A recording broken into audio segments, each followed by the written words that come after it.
Hey, this is Jake Truba for the Anaheim Ducks and watching the 1973 podcast.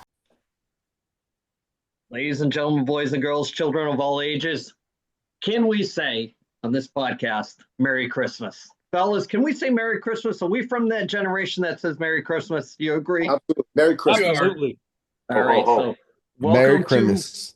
the Merry Christmas episode of the 1973 podcast. So let's get right into this. One of our growing segments. People are watching. I check the analytics. They stay to see what we want to talk about when it comes to one watch. Everybody knows the rules. It's movie time. Whose pick was it last week? It was the man that finally bought into getting festive, getting involved. Ed, take it away. Oh, no, it was Tom's No, pick. it's Tom. It was Tom. Oh, Man. that's right. I fucked up. Yeah. Already right off the rip. Old age setting in. So, yeah, that's it. If we're sponsored by anything, it should be CTE. This is the CTE podcast, 100%. You also Ed. always should be sponsored by AARP. Not yet. Not yet. I already get the envelopes. Me too. Yeah. Ed, take it away. All Save us right. from Hey. this. All right. Hey there, podcast fans. Are you ready to show off your love for the 1973 podcast?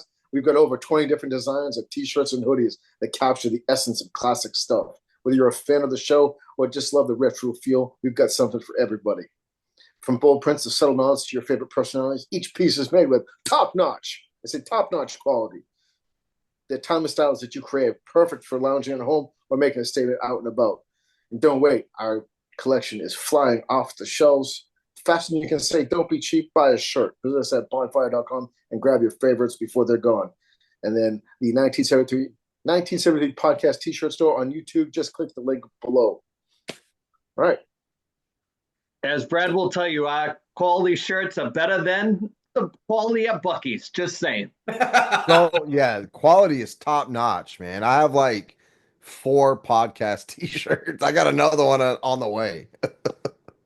That's why we love you, Brad. I can't stop buying them. It's like half my closet. So let's go to the professor. Low-hanging fruit with this pick. You got to admit, Thomas, it was low-hanging fruit. I don't know what we're going to pick for Christmas movies next year, but we're knocking them all out of the park. So tell us your thoughts on the movie you picked, A Christmas Story. All right. Well, first, let me do a quick synopsis of what the movie's about, because I was actually told by a few people who watch a podcast that they thought we should actually give a quick little blurb on what the movie's actually about. All right. So it's a movie. It's based in the 1940s. A young boy named Ralphie Parker. He's attempting to convince his parents that he's old enough and responsible enough to get a Red Ryder BB gun for Christmas. So it just follows him and his weird, crazy, eccentric family around. And it shows him the things he'll go through to try to convince everyone that he deserves it. I actually thought it was a great movie. It's based on a Gene Shepard book, and actually directed. It's funny. This movie was destined for this podcast because it was directed by Bob Clark. So, but it's funny.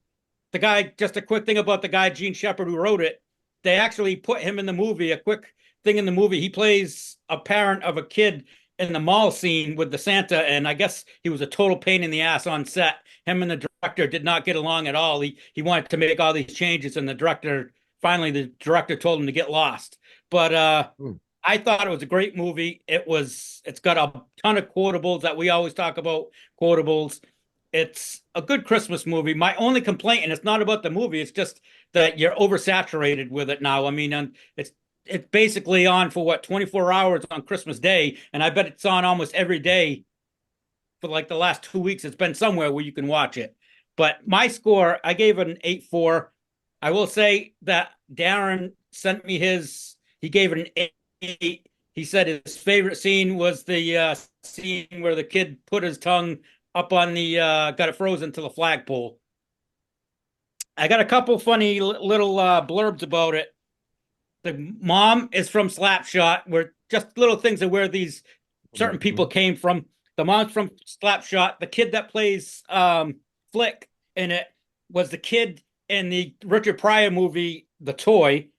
And the kid that was the bully. I can't think of his name off the top of my head right now, but he was actually in a series with comedian Chris Titus. He was on that.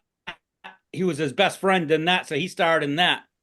But the director Did. he directed Porky's, the first two Porky's, and it's kind of sad. He had hooked up with Howard Stern. They were going to do a remake of the franchise, and he tragically died in a car accident back in 2007. So he got gypped from having a remake of that franchise. But I gave it what did I say? 8.4. 8.4. There you go. Okay, Shaggy, you weren't here last week, so take it away with your review of Christmas Story. I believe Schwartz was in a porno movie down the road too when he got a little bit older. Just kind of bring that up too. Just saying. All right, let's see. We already talked about Hand's wife. I mean, mom, and yeah, it's a great movie. Like you said, it does. I mean, I don't know how many times the past few years I'd like fall asleep on Christmas Eve, wake up at Christmas, and be right at the exact same moment of the movie I fell asleep on. I'm like, oh, right where I left off. Perfect. It's a classic. Freaking love everybody in that movie. I'm just saying, so many freaking memorable scenes. I'm trying to think of which one that point out besides the tongue sticking scene. What's his name? Can't put his arms down. All that good stuff. I'd give it like a 7.9. Like I love it, but I'm like, it's still not my favorite movie, but I do love it. Yeah, I'll take it from here because Tom pretty much set the table for a lot of things with this movie. For me, this was one of the movies that my father, for many reasons, loved this movie. Named after him when in the beginning credits, he's hitting me in Cinema 140. Look. I'm like, I know. I'm old enough to be able to read your name on the screen. I get it. So for years after that, I think it hit home with the way the kids were when my father grew up. He related to like every kid in that movie. Knew somebody that was like it. Related with the time period, the old man, the way the house was. There's pull at your heartstring moments in there. The bullies, when bullies were bullies. He had yellow eyes and teeth and all that other stuff when they get beat up in the alley. Great. Quotable, super quotable. Back if you were buying DVDs that, whether they show it 1,000 times or not, you probably owned it. So for me, kind of conflicted with this score, but I'm going to give it an 8.1 from just for a lot of different reasons. So, Scotty, let's throw it to you. Review Christmas Story. All right. This is one of those movies that I never remember it coming out, but just always remember seeing it on TV, right? So you kind of found your way to it.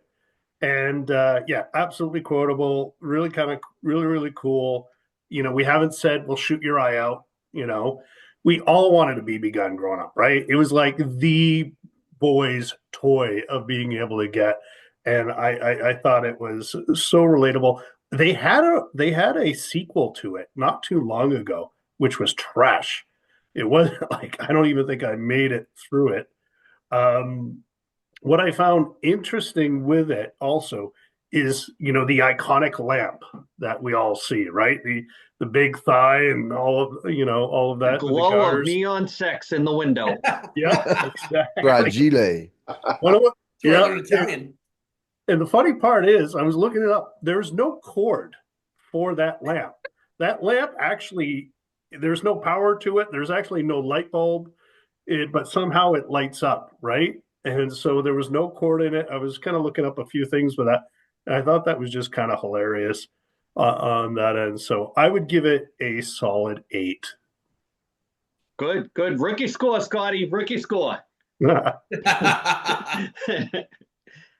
go to the Phantom. Equal minds, think alike. Let's go. Yes, sir. Well, this is my Christmas movie. It's a reason why it's on all day. I think it's the GOAT of the Christmas movies. My favorite one. I watch it every single Christmas, like right from the morning, like when the kids are opening the presents. We're watching Christmas Story. I just love it. I think I can remember also, Andy mentioned going to Cinema 140. I went to go watch that movie with my mother, probably like 10 years old. I think it came out in like 1983. It's fantastic. I love everything about it. The pink bunny costume, just go put it on, take it off. The lamp, hilarious. But yeah, I'm going high. I'm going like 8.6. That's by far my favorite Christmas movie. Okay, it's on Little record. fact, it was shot here in Toronto. Yeah, it's Toronto actually, Cleveland, apparently. yeah, in the story it's set in Cleveland. So fun fact about that, there's probably a little bit of lore around the movie now with the internet and stuff like that. But I'm going to the mouth of the South. Ed, what is your review of Christmas Story? Oh man, it is truly a classic. I mean, I'm gonna agree with pretty much everybody here. Great movie, super quotable. Ralphie with the BB gun. I think that I know I had one. That was my first kind of true weapon safety class with my dad. It was like so. I mean, that brings back memories there. I think that everybody kind of has that memory of the first time that you swear in front of your parents, and it kind of like slips out. You're like, "Oops, didn't mean that to happen." The You know? F dash dash dash word. Yeah. And I mean, one of my mom's favorite, Andy, kind of piggybacking on what you said with your dad. My mom knew people that had like the dogs, like the Bumpus's dogs, and every time she'd see that, she'd laugh. She's like, "Oh my god, that reminds me of back in the day." And just a great movie. A little bit of tidbits. I'm going to pack on a little tidbit of information. This was based on 3 short stories that were put in Playboy. I did not know that until doing a little research today. And so it's just an overall great movie. Every time it's on, I do watch it. Obviously I'm not watching it, 12 times on Christmas Eve into Christmas, but I do watch it at least once a year. Great movie. I'm going to give it like an 8.5. 8.5 from Steady Edge. You'll shoot Quick your eye question. out, Ed. Who has Steady had Eddie. who has had their mouth washed out with soap? I have, I have. I have. and it wasn't even by my mother; it was by my aunt. Not fun. The part that's great is after he swears, and he says he heard it from Flick. The Yeah. mother calls, and he's saying it to himself. Oh, I can hear him getting the shit kicked out of him from 4 blocks away. It's the best. I definitely sound like Flick once in a while. We're gonna finish up the round table of A Christmas Story with the man that's got next week's pick. Bradford, bring us home. Hold on. I have a visitor. He wants to come say hi. Come here. Say hi to the podcast, buddy. Hi. Yeah. I love it. Let's go. Look, That is awesome. It's good That's stuff. awesome. he actually wore this to school like last week, right? Or the week before. Nice. It was last week. You know why, Brad? Ralphie. No bullying. No bullying anymore. No. That's That's why. why. All right, go ahead, buddy. Well Good done. job. That's awesome. 1973 That is awesome. mascot right there. So this movie is also it's a Christmas classics, top of my list. Definitely as a kid, it was one of my favorites. I had a toy version of the Red Ryder BB gun. I didn't get like the actual BB gun, but they sold like air rifles. You would like cock it and you would shoot it, and it was like an air sound that come out of it. So that's the closest I could get to it growing up. But I just feel like the dad in that movie was all of our dads growing up. Like all of our dads acted like that during the holidays. The mom acted like all of our moms. We were all Ralphie. Whether it was a BB gun we were asking for, we all had that one gift where our parents were like, "Nah, you're too young. You're too young." And then we got it. And we are like, "Oh shit, we got it." I also thought that this movie was going to be Mandela affected. It was like growing up, I watched the shit out of that movie. But there was like a period of like 10 years when I was first joined the military. Nobody I met had ever even heard of that movie. And I was like, what the fuck? It's a Christmas Story. How do you not know who Ralphie is? But then all of a sudden, TBS bought the rights and played it on repeat all day. And Hallmark bought the rights and started making ornaments and decor. And it just like it exploded. It came out of nowhere. It just exploded. And now it's literally everywhere. Like you can't not watch it. But yeah, they did make a sequel called Christmas Story 2. It sucks. Don't watch it. I think NBC did a live version. Like back in the day, they did a lot of live renditions of shows. Like they did a live Sound of Music, sucked. They did a live Christmas Story during Christmas. It sucked. There's nothing good about it at all. It's extremely forgettable. But then a few years ago, they took the original cast and they made a Christmas story. Watchable. It's not as good as the original, but it's still a great Christmas movie. We watched it the other night. It's incredible. So I'll give it based on the nostalgia and the memories, and it's still just being able to enjoy that movie with my family. And I also make it a point on New Year's Day to take my family to a Chinese restaurant to get food. Let's try to do that. Who's gonna jump on that grenade and sing like it? Fa ra ra ra ra. Dude, every time I say that, Jess gets so embarrassed. But anyway, I try to do that every now and then if she'll let me. She hates Chinese buffet, but I love it. So I'll be like, hey, do you want to make a lot of food? You want to go to the buffet? Like you pick. But I'll give it a solid 8-3. 8-3, man. I think that's a pretty respectable score. Brad, I said 8-1, just so we can be Did you? clear. Okay. So because we came to you last, that means you get to pick next week's movie. So let everybody know what it is. It's got to be a Christmas movie, right? It doesn't have to be, but well, I think I'm the You last already one to pick for a Christmas flick, right? All right, last one. Let's go. So Bill Murray's Scrooged, my absolute favorite Christmas movie I've ever, favorite. It is my favorite Christmas. Mine personally, fucking love that movie. I have the soundtrack on vinyl. I probably got a VHS of that shit laying around somewhere or a DVD. Fucking love that movie. Bill Murray Scrooged. I already watched it. So did I. Fucking love that movie, man. So that's my pick. So what you're saying is Scrooged is the Rogue One of Christmas movies for you? Oh, that's tough because Rogue One is a perfect movie and Scrooged isn't perfect. It's just fun to watch. Okay, all right. So we're just trying to be clear. We're just trying to be clear. It's quotable, so you all should give it a 10. No. Thomas, do you have the score? Yeah, before I give it, I got two more quick tidbits on the movie. With the scene where they're in the Chinese restaurant and they cut the head off. They gave the mom the wrong script and they wanted her to have natural reactions. So what you saw on screen was actually her reactions when it happened. And then the other one was, and it's something that would never happen now, is when in the scene where Ralphie is fantasizing about or dreaming about in the shootout, I forgot who it was with, Black Bart or something like that. Yeah. He's actually chewing real tobacco in the thing. They had him chewing real tobacco in the scene. Oh my God, that's awesome. Did we all do that age? Yeah, we did. Absolutely. Cherry School, baby. So the final score, the average 8.22. 8.22. So we'll round down. That's a 8.2. Too low. Nice. That's it. It's official in the book. So before we move away from the movie talk, talking mostly to our generation, I stumbled upon a documentary and I said, I'm going to watch this for many different reasons.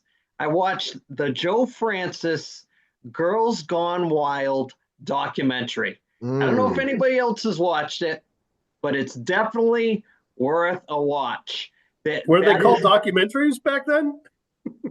Listen, I can honestly say. He's talking about the documentary, not his library. No, listen, I was never a Girls Gone Wild person, but if I had known what I know after watching this documentary, maybe I would have been. Let's just say. Where do we find it? After watching that documentary, I'd be rich. But it's definitely, I don't know if anybody's watched it yet, but it's definitely something that on a future podcast we should do a watch, because that was right in the divine time of going out on a Saturday night. So it would fit the mold of the podcast very well. So if you haven't watched it, definitely it's 3 episodes. So check it out. It's available. The other thing that I was I saw this week, and I've never really brought this up on a podcast, but I'm going to talk towards Brad because one of the segments that we do with the movie talk, this incumbent. So I saw the trailer for Superman. I don't know if you saw it, but it looks amazing. Yeah. Absolutely amazing. It looks like they finally are doing it right. Brad, I don't know if you saw it. I know you have a love for comic books. What'd you think? I saw parts of it, but I always wait for DC movies to come out because they always get super hyped up and then they fucking suck. Okay. That is true. Right. Except for John Cena's Peacemaker on HBO, That was good. which whether you're into DC or comics at all, that is a phenomenal TV show. And then the most recent, not the first Suicide Squad, but the second Suicide Squad Remake, was also yeah. very good. That was good. Didn't watch The Flash, just literally Justice League or Batman vs Superman, all of them. They all fucking suck, dude. The first Wonder Even Woman was bad. The Rock Shazam or The Oh. Rock's Black Adam sucked. Shazam 1 and 2 were good. Yeah. Yeah. But I'm not a fan, so I'm gonna wait till it comes out. We'll see how it goes. Okay. I thought Man of Steel was great. A lot of Ben Affleck's not in it. We're good. Yeah, I've never been a huge DC Comics fan or movie fan or Superman fan. Superman always seems to me like the most boring superhero ever. Like the dude could like crush the world in like that, but he doesn't. It's weird. I did watch the documentary. And then if you have Christopher one Reeves. sliver of kryptonite, you can literally beat him. It's weird. It's weird. Super weird. Good, Shaggy. You were saying about Sorry, I'm saying I did watch a documentary on Christopher Reeves. That was pretty interesting about his what's it called there? His legs. No, what the His inability raised, to ride a horse. the foundation he had, and the money they raised, how it's going towards stem cell research and all that stuff, and how his kids have carried it on and stuff. So yeah, that's a tough fall, Shaggy. I must say that's a tough fall because you got these two guys talking about him battling a horse and I mean, it's not tits like freaking Girls Gone Wild, but Maybe it should be. possibly so. Hey, there's videos for everything, so there's a genre for everybody. Just that's what the interweb is for. So Thomas, we're gonna skip over the wrestling this week and we're gonna get right into the sports talk. So it's time for Tom's Shitty Picks. Tom, take it away. All righty. Tom's Shitty Picks is brought to you by Brock Street Brew Company, located at 244 Brock Street South in Whitby, Ontario. Everything is brewed in-house, including their hard iced teas, their beers, vodka sodas, and their hard seltzers. So if you're in the Whitby area, go check them out and tell them the 1973 podcast sent you. So do you want to just get Yep. to the shitty picks? You want to start? All right. Do the shitty picks. I was just grasping at straws last week. I didn't think any of them were going to be upsets, but I took SMU over more hope than anything, and they got demolished. And we'll get into that a little bit later because I'm pretty sure like four of us here, at least four of us, have some major complaints about the college thing. But this week here, I'm going to go for I'm going to pick all four games coming up in the college playoffs. I'm going Texas over Arizona State, Oregon over Ohio State, Penn State over Boise State, and I'm going Notre Dame over Georgia. Georgia's quarterback's hurt. I don't think they're going to have the offense to keep up with Notre Dame. So there you go, AC. So a little blip on the radar this week that I wanted to save for the podcast. It kind of popped up the other day, and when I saw it, had to do a double take because I didn't believe what I saw. The passing of Ricky Henderson. So I want to talk to the fellas. Or thoughts on the passing of Ricky Henderson? I'm going to go to Scotty first. Scotty, what do you thoughts? Yeah, no, I'm always kind of blown away, right? When you kind of actually hear the ages, and I keep denying how old I'm getting. So when I heard that he was 65, I was like, oh my God, I feel like I was just watching him. That guy's been on almost half the teams in Major League Baseball. I think he actually went to the Oakland Athletics like 4 times. that many? Yeah, he went back and forth. He was just dynamic to watch, right? You didn't want to see him get on the bases. You absolutely did not want to see him get on the bases. And I would have to say he's got, we talk about those untouchable records, the runs and the stolen bases. Nobody's those might stand. At least they'll stand through our lifetimes, I think. You look at major league players now, and I went through it last night, just kind of seeing who might even be close, and there's no one close. There's no one even close to tracking the amount of runs or stolen bases that he'll get. It's just Ricky was a legend. Yeah, I always thought it was funny how we always talked in third person, but the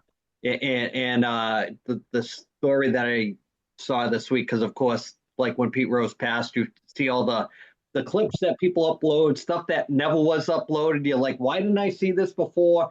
It was Harold Baines or Harold Reynolds. One of them had said that, Reynolds.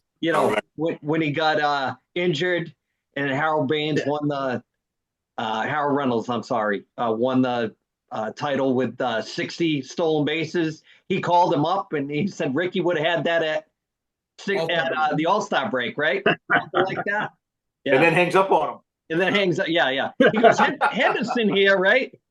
Yeah. Something like that. So, Phantom, thoughts on Rick Henderson? I know one of your favorites. Oh man, it's kind of not funny. It's sad, but when that stuff pops up on the Twitter or wherever you catch it on some kind of social media, there's certain people that you don't really realize how much like they had an effect on you growing up until you see that they've passed.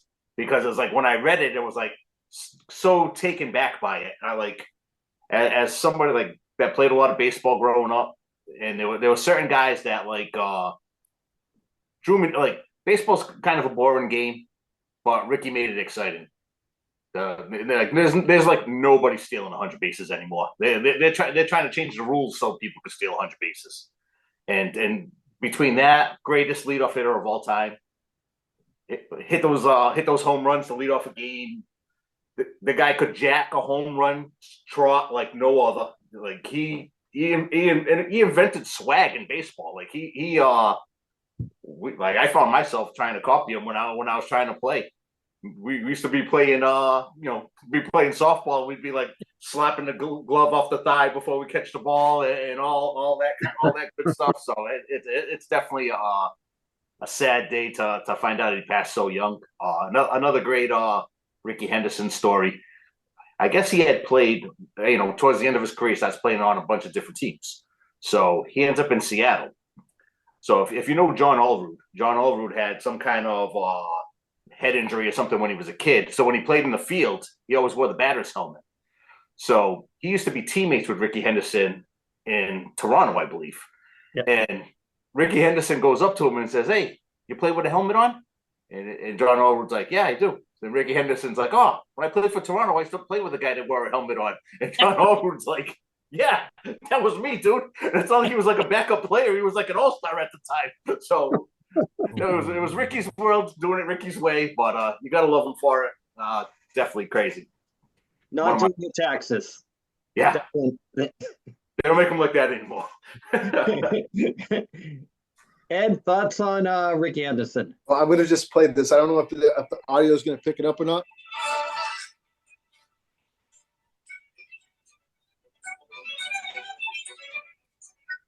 I don't know if the audio picks that up, but that's from This Week in Baseball. I remember watching Ricky on that show all the time. Yeah. And just to see him, the way that he came out, like out of his stance to steal a base, man, it's just incredible. I mean, he just got up and went. And like there weren't a lot of guys that just jumped off the screen like that when you were little. To kind of piggyback on Ryan's point, like you just looked at him like, that dude's just badass.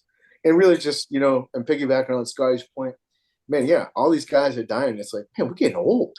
But, but I think that his records are untouchable.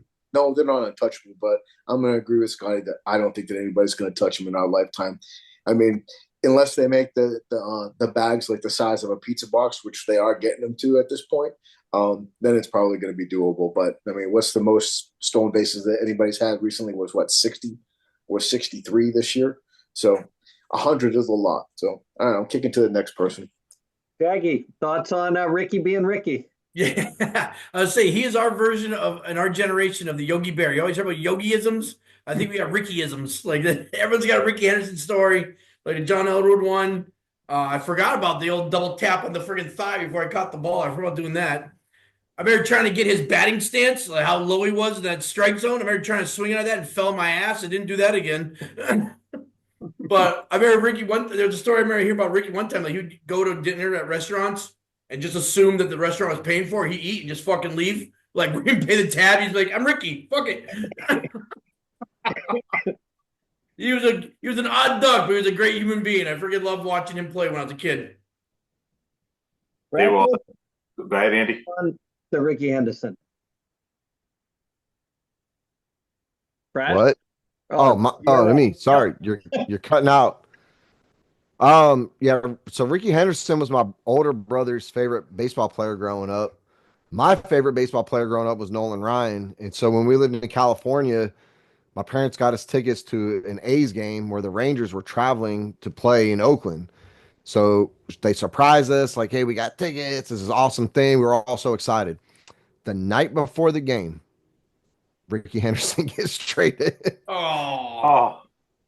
We still went because we were like, "Hey, it's Nolan Ryan." It was I forgot to say this in the beginning. It was Nolan Ryan's farewell season, so they were basically guaranteeing like, "Hey, he's going to start this game, or this game," because people were paying to go see Nolan Ryan one last time. So our game was a guaranteed game. He no showed. No. didn't even travel with the team. Jesus. Didn't pitch, didn't travel, wasn't even there. It was a complete disaster, dude. Oh. And you were in Oakland. Even worse. Yeah, even worse. Yep. It was miserable. Yeah, but it happens. Another great Ricky Henderson story was they were saying that he had got I forget what team he was playing for, but he got a check for $1 million, and he took the check and he put it in a frame and he had it in his living room on the wall because he growing up he was like, someday I want to make $1 million. I grew up with nothing and I got my million. So he's got the $1 million on the wall, and after time goes by, the team calls him up and be like, "Hey, do you ever cash that check?" And he's like, "No, I got it on my wall." And they're like, "Hey, can you do us a favor? Can you bring it to the bank and cash it and then put a duplicate up there or something if you want to display it?" So the guy got $1 million from some team. He never cashes the check. He just puts it on the wall for decoration. Oh my goodness. Thomas, you're gonna close out the Ricky Henderson stories. Well, I usually hate guys that are so arrogant and cocky, but when you back it up like Ricky, you can't hate him. I mean, just look at his stats. He's a 279 career hitter, 3,055 hits, 510 doubles, 660 triples, 297 homers, 1,115 RBIs, 2,295 runs, and 1,406 stolen bases. And he was top 10 all time in games played, plate appearances, walks, which he's first overall in leadoff home runs and walks. I mean, the guy was just a phenomenal player. And I believe he won a Gold Glove one year. He was the ALCS MVP one year. I mean, the guy's phenomenal. I mean, there's never going to be another Ricky Henderson. Yeah, I would also say that maybe Willie Mays Hayes might have been inspired. Wesley Snipes' Willie Mays Hayes might have been inspired by Ricky Henderson. just a little bit. Right? Just a wee bit. Yeah. Yeah. We'll have to save that for when we review that movie. Yeah. So Good. Love it. let's talk about something that blasted across the feed this week. The Mouth of the South had a rant, and he was talking about the way college football is structured with the playoffs. So I'm going to point it over to Ed, and Ed, have at it. Talk to the NCAA. First and foremost, I love the fact that it went to a 12 team format, because now there's no question the top 12 teams get in. But after this, and then there was all this talk about, okay, we're going to expand it to 16. Well, after this weekend, I don't think that they should do that, because it looked to me like all the teams that went up against the real blue bloods of the league got their asses handed to them this week. And when they talk about reseeding, no, like just seed the teams properly at the beginning and let everybody play. Solve it out on the field. That's what this was supposed to solve. And funny story, I think it's solving it. Gentlemen, Who wants to weigh in? I'll jump in there. I'm with Ed all the way. The part of it that made like zero sense to me is that the teams that won their conferences that were in like shitty divisions, they like gave them like buys into like the top four, like rather than just doing it by the NCAA rankings. If they had just taken the top 12 teams of their rankings and just ranked them in order, then hey, whatever. If the number one team plays a shitty team, then they kind of deserve it. But when you got teams catching buys that suck, and then you look at good teams, they look like they're gonna have a cakewalk to the Final Four. Doesn't make any sense. It's like you come up with a system to try to like we're gonna solve all our problems, and then you don't even do it right. You do it fucking half-assed. That they're already talking about like next year switching it up, which would be for the betterment. But I mean, we were beating it to death talking about like any of these good, really really good teams. Well, why are they going to schedule any games against good teams? They'll just try to be undefeated. So it's definitely better than the way they did it before. But I think it'll solve itself as you kind of go along. But maybe now that you're kind of getting down here to less games. Now maybe somebody will get upset. So if you kind of got like if they just did 8 teams rather than 12, no bye, and you kind of go from there, I think it might have been a little bit better. I think 12 is a little bit overkill. Never mind 16, but you gotta leave those. If you're having a shitty division, like I'm not a big Alabama guy, but Alabama would have fucking shit on what I saw this weekend, so they should have been in. I agree 100% with you, Ryan. I mean, it's one of those things like that's just like to agree, like to talk about the point with Tom that Notre Dame's going to roll. Notre Dame didn't play anybody this year. Right. Shaggy, you wanted to make a point. Sorry. Well, see, I'm not a mathematician at all, of course, but like the way they do it up here for high school, they have like a power ranking where it's like your strength of schedule is some kind of formula, and then what you beat your opponents by, like up to like 3 touchdowns. Like if you beat them by 3 touchdowns, you get so many points. Beat them by less 3 touchdowns, you get so many points, and they kind of do some kind of figure it out that way. Like I definitely think if you did a strength of schedule, you'd see like an Alabama there, not a fucking SMU and shit like that. And I think that, like I said, I don't know what the formula is, but it should be something like that where they get somebody with an 8-3 but plays a tough ass schedule should be in there more than 11-1 team who played a cream puff schedule. Look, man, I said it last week. They need to keep the top 12 playoff. Let that be. There needs to be a bottom 12 playoff bracket like they do in college basketball. Like the bottom 12 teams get an invitational tournament. Otherwise, these bowl games within 2 or 3 years are not going to mean shit. They already don't mean shit. Now they mean less shit than they did last year because nobody gives a shit about the bowl games. Nobody cares about the Gator Bowl. I'm saying nobody cares. If we're going to say Alabama should be in there, statistically, Ole Miss had a harder schedule, a better defense, and outscored their opponents in a higher margin than Alabama did. Yep. So if we're going to take the playoff, the top 12 cannot be just straight up wins, losses. That is too little information. There are coaches already coming out and telling the media, well, if all the committee cares about is a win-loss, then watch what our schedule does in the next couple years. So it's going to be the death of college football. NIL and transfer portals already making it topsy-turvy world out here. But if they're only looking at wins, losses, you could kiss quality games goodbye. You'll still have rivalry games. You'll still have some interconference rivalry stuff, the state rivalries. So that'll be fun. But some of these matchups, these schedules are going to become soft as butter. Nobody's going to play anybody tough.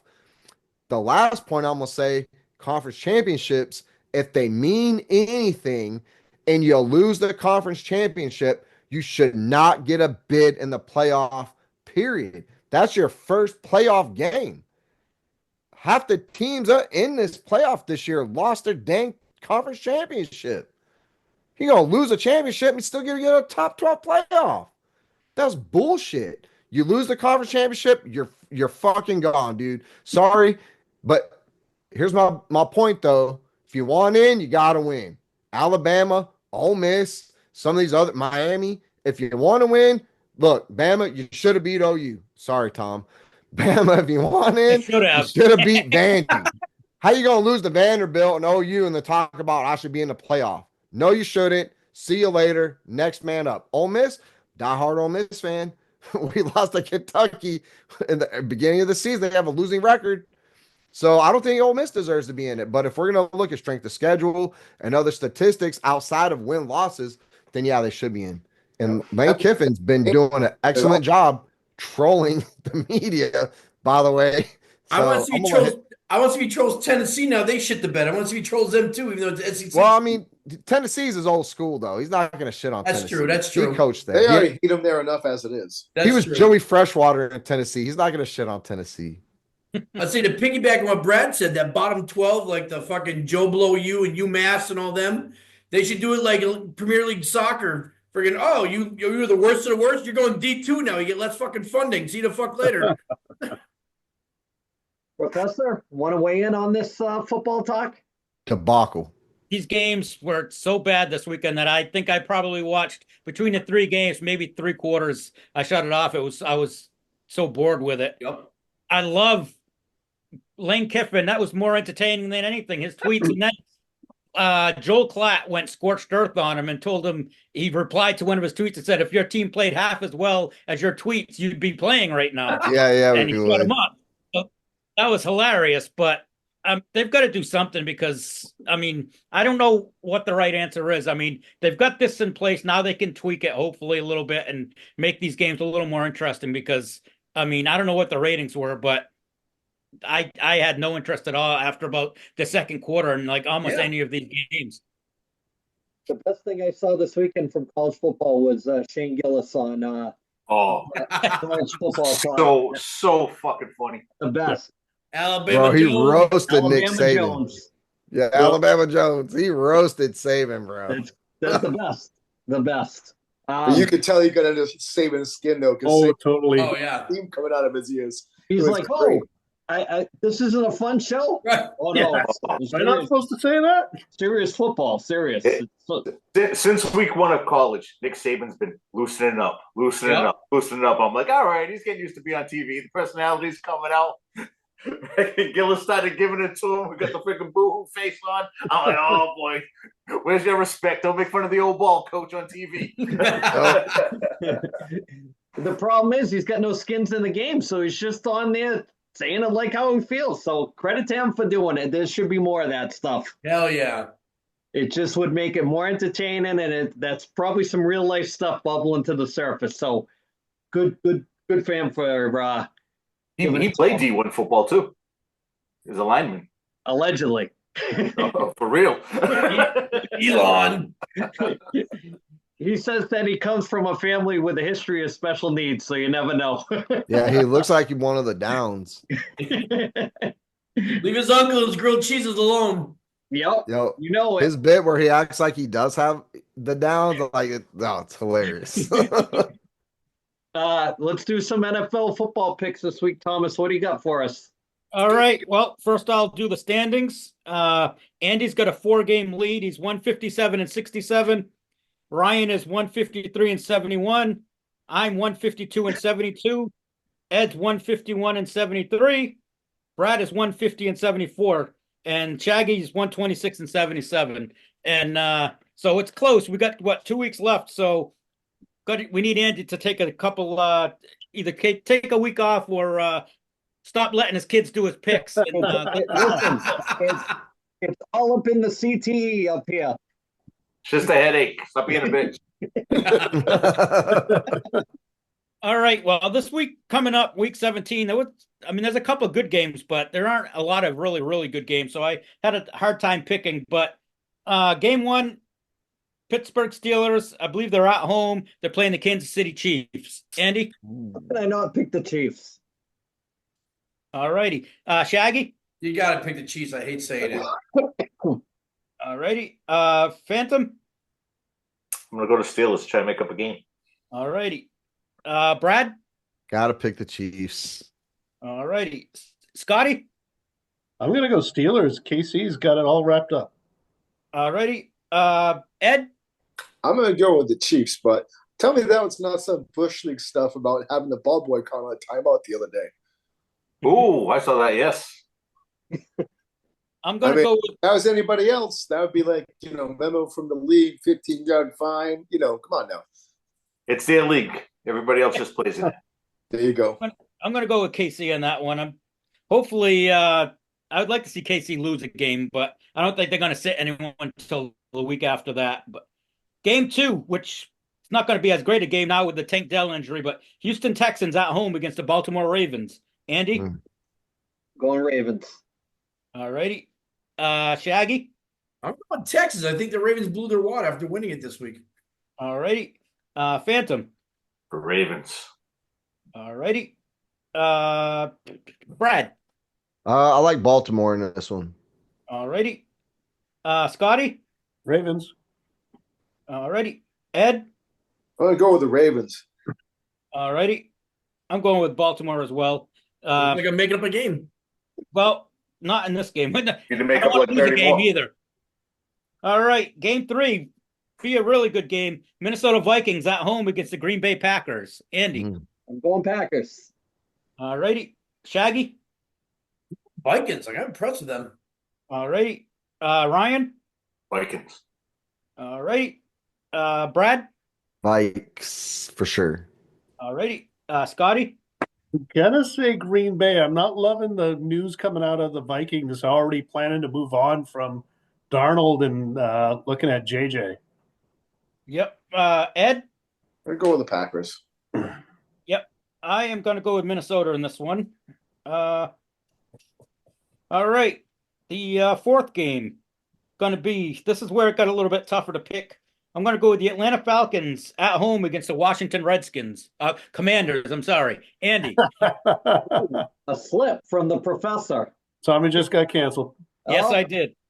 It was a good run, sir. It was a good run. Yes. They don't cancel anybody on Christmas, Tom. Just say you were drinking eggnog. Falcons. All righty. Shaggy? I'm going with the Washington football team. All righty. Phantom? Washington. All righty. Brad? First of all, there's like 3 activist groups trying to change the name back to the dang Redskins. So say it all you want and say it proudly. Also, what's his name? Penix sucked ass this weekend. There is no way you can pick Atlanta in this. Go on Washington all the way on that one. All righty. Scotty? I agree with Brad. I don't think I was actually surprised they put him in when they're got a shot at it. All They're righty. playing the Giants. True. That is true. I mean, they wanted to get like a little bit of film on them and get them out there in a real game. So I mean, They're gonna let the kid play so they can figure out if they're gonna dump that big contract. See if he can That's play. a good point. Good point. Good Ed, point. who you got? it's kind of like I don't trust the Falcons and I don't trust the Commanders, but I'm gonna go with the Commanders. They just seem like a little bit of a better team. Dan Quinn, I think, is a better coach. All righty. I'm I'm going going to to go coach with the fucking Falcons. I'm What's going that with Commanders as well. Try to pick up a game on Andy. All right. Last game is a couple scrubs. I couldn't find another good game, so If you I'm say gonna the go with- Cowboy, I swear to God.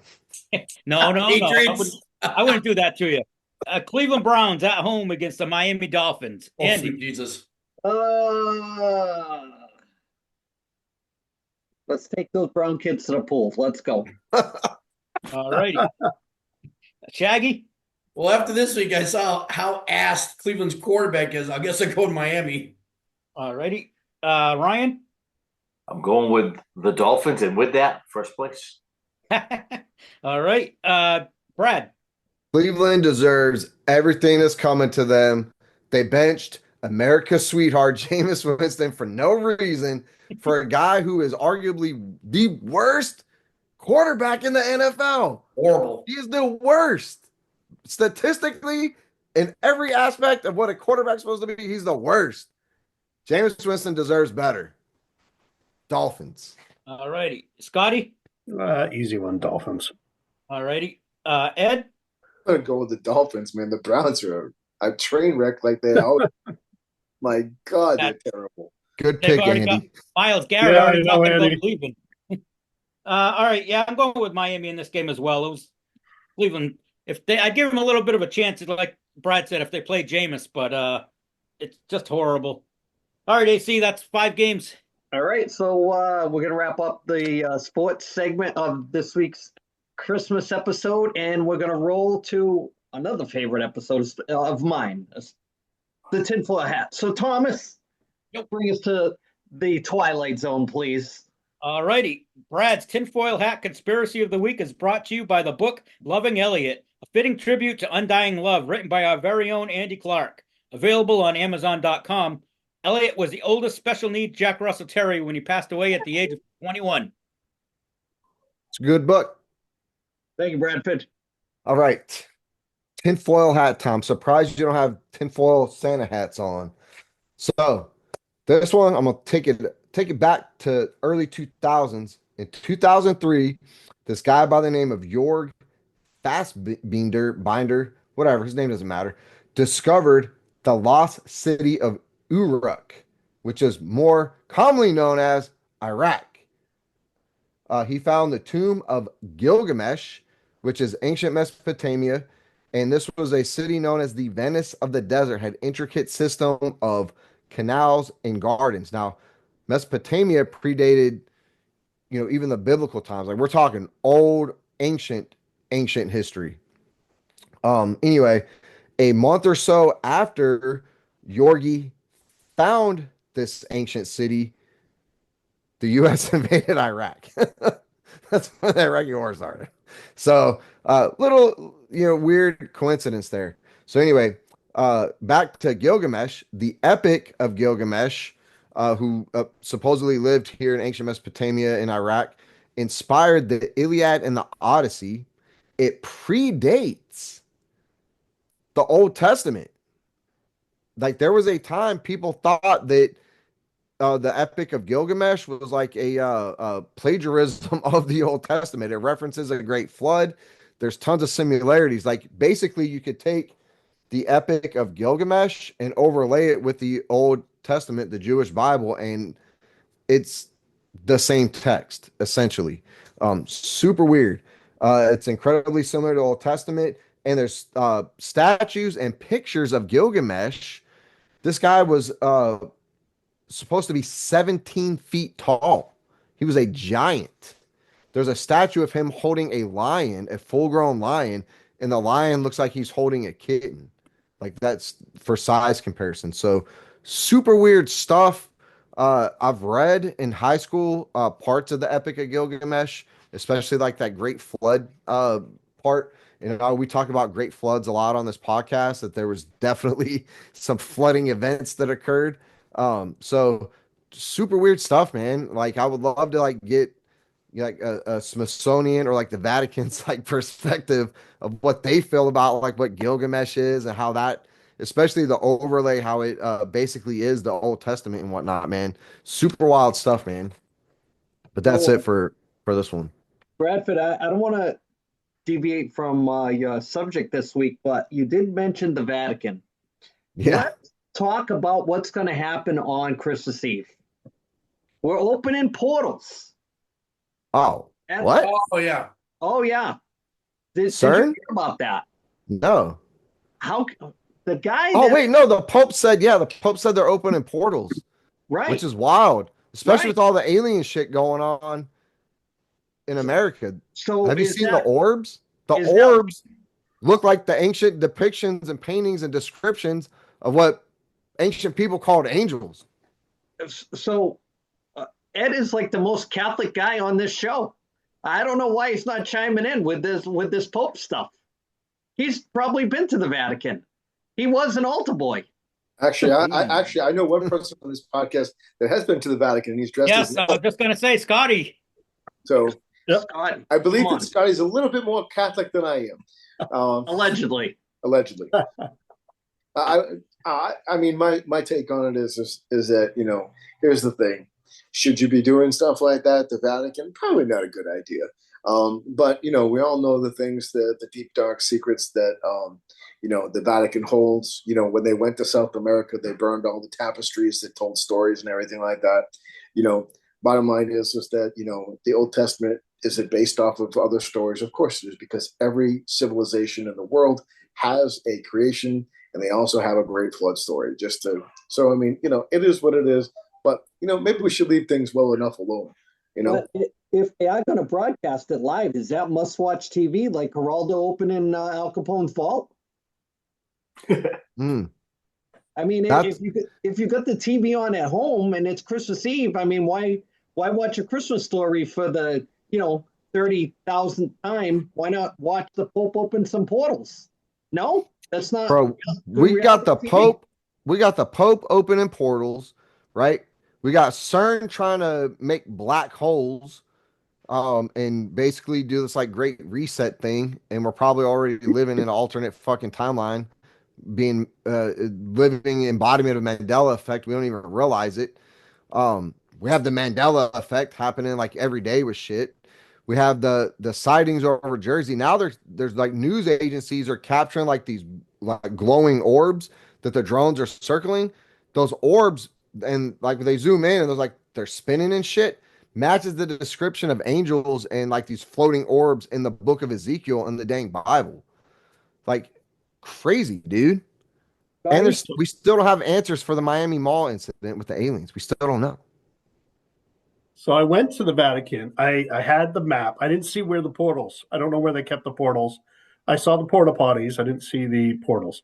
But did you ask the Pope? Yeah, I've seen the Pope actually. I didn't get Did you ask him? Did you kiss the ring? Really, really far away. But I heard something funny. I heard something funny today. Is they're basically saying, Mary and Joseph. Joseph is, the world's first stepdad because he wasn't actually the father of Jesus. I just thought that was hilarious. And no, I when I was there, there's really cool things that they actually in the St. Peter's Basilica, they have former popes, other saints, and you can see their bodies right there. And they've been dead for like a couple hundred years, and they look, and they're called uncorruptibles. Yep. And I don't know how they do that. I don't know how they preserve them that particular way, but it's pretty fascinating to see. Did y'all hear about those Russians that were coal mining like 10 or 20 years ago? No, it was like in the 70s, and they found the pink lady. Did you ever heard that, Andy? No. So they found this tomb, like they're digging, they're coal mining, and they like find this casket, this tomb, or whatever, and it's like sealed up, and they can see through it because like the way it was, done up is like the what Scotty was talking about, and there's like this lady in it, like just like she was sleeping, and it's like she was covered in like this pink liquid. So anyway, they move it, they get it out, they do whatever, they crack the lid, they drain all the pink liquid out. As soon as they drain it out, she just like shrivels up and dies. It must have been the liquid from the abyss. Hey man, that's But yeah, you should Google that one, Andy. That one is really weird, really weird. So maybe it's something that after we get past the holidays, if anybody sees any clips of that, because I'm sure it'll be all over social media if something epic happens. But if there is a live broadcast on CNN or something like that, I'd love to just have it in the background in case you see something you can't unsee, like the end of Pope's portals. Yeah, why not? Yeah, I mean, Google said they tapped into the multiverse, so why can't the Pope open portals? Right. Give a little homina domina. Did you go like this, like Doctor Strange? Yeah. Just Spiritu Sancto. That too. You spin it the other way, Brad. You gotta spin it the other way. You're going in the wrong direction. There you go. My bad. I'm an amateur. Right the circle, wax on and wax off. I'm an amateur. Never gets old. Looks like I'm never going to see the end of this Blackhawks rebuild. Nope. We're upon the end of days, boys. In another timeline where they wear Fruit of the Loom with a cornucopia, they rebuilt that team, buddy. That's true stories. Brad wants hockey. Yes. So time to wrap up this festive episode. So Ho, Shaggy, ho, ho. have a drink and how about a shout out? Yeah, I'd like to shout out to you guys. Have a great Merry Christmas, Happy New Year. Well, I'll see you next week anyway. But have a great Merry Christmas. Hope your families do well. And see you next week. Edwin, what do you got? Well, Merry Christmas to everybody here, and Merry Christmas to everybody back home and all the guys down at the plant. Yep. Scotty? Well, I hope Santa is good to you because I know him. Just waiting for somebody to say Santa, but no, none of you took it up. No, Merry Christmas to all of you. Actually, I'm going back home to Massachusetts. I'll be there in a few days. So if anybody's around, hit me up. All right, Scotty. Professor, what do you got on this Jingle Jingle All the Way episode? I don't have anything like local, so I'm going to go.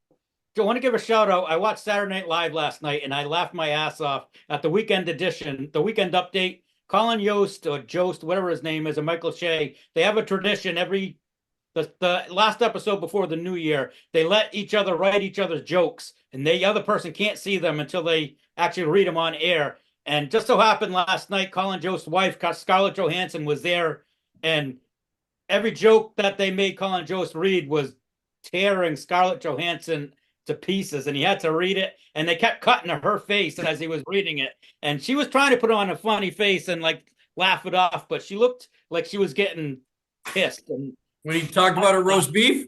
oh my God, yes. Yeah, had me laughing my ass off. Not Scarlett Johansson. No. Bradford? Oh, my turn. I don't have a shout out. I'll shout out you guys. Merry Christmas. Merry Christmas. Merry Christmas. Phantom? Merry Christmas. Merry Christmas. I want to shout out all my parents out there that are doing the dirty work and not getting any credit because they're in competition with the man with the beard and the elf on the shelf and all that. Fuck that elf. You guys are putting in work right now, and thank you guys. You're doing all right. You guys are a good group. I can't say anything more than Merry Christmas to all you guys. It's another year almost done. We're almost at the end of year 2. We're coming up on the 100th episode. We're just chugging along every week. Different group. Hopefully everybody's back for the 100th episode. We'd like to get it really robust for that last over the hump episode. So, fellas, from our house to your house to everybody that watches religiously, Merry Christmas. Merry Christmas. Merry Christmas. That's it. Merry Christmas.